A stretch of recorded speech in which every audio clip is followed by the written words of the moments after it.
Gaano ba kasakit ang magpatato sa parting leeg? At isa ka rin ba na makabayan? Dahil itong tatatuan natin ay magpapatato sa leeg ng 3-star in the sun. Nice day ngayong araw. I-ready na natin yung mga kailangan natin gamitin sa pagtatato. Para nang sa ganon yung kababayan natin ay matatuan na natin ang gusto niyang design. Kapag nakakita ka ng design na 3-star, sino ang naaalala mo? At sa panahon ngayon, mas mahalin natin yung sarili natin. Grabe, sobrang gulo na ang nangyayari sa Pilipinas. Yung mga taong binigyan ng kapangyarihan, ginamit ang pangsariling interes. Masyadong inabuso ang kapangyarihan. Kapag normal na mamamayan, magtitiis at walang masyadong magagawa. Pero ang kagandahan sa panahon ngayon, mulat na ang karamihan. Kahit anong gawin na pagmamanipula sa mga tao, karamihan hindi na maloloko. Sa panahon ngayon, talagang kawawa ang Pilipino. Hindi lang mga mamamayang Pilipino, kung hindi bansang Pilipinas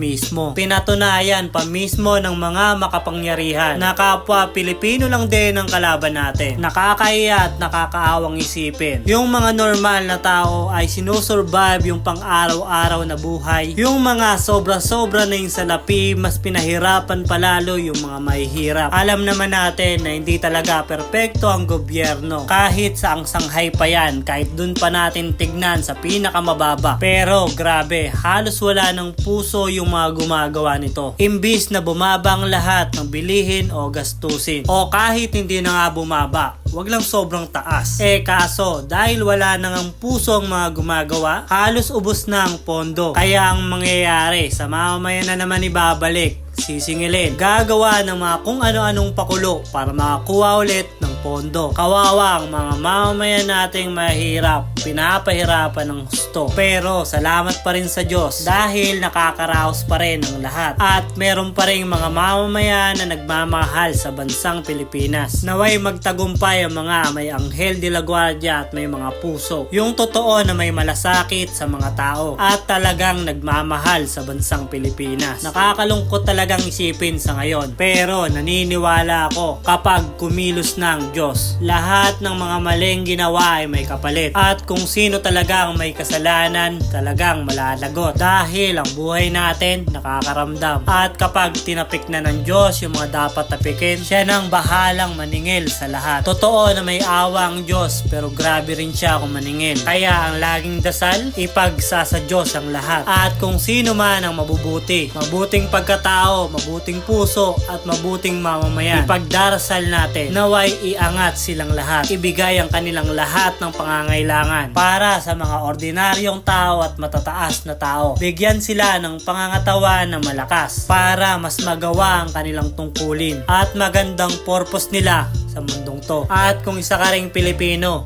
gaano mo kamahal ang bansang Pilipinas? Gaya ka rin ba ni Sir na kayang ipatato ang sagisag ng Pilipinas, Luzon, Visayas, Mindanao? Hindi lang to sa pen para lang sa atin, para din to sa mga susunod na henerasyon pa. Ikaw, mahal mo pa rin ba ang Pilipinas?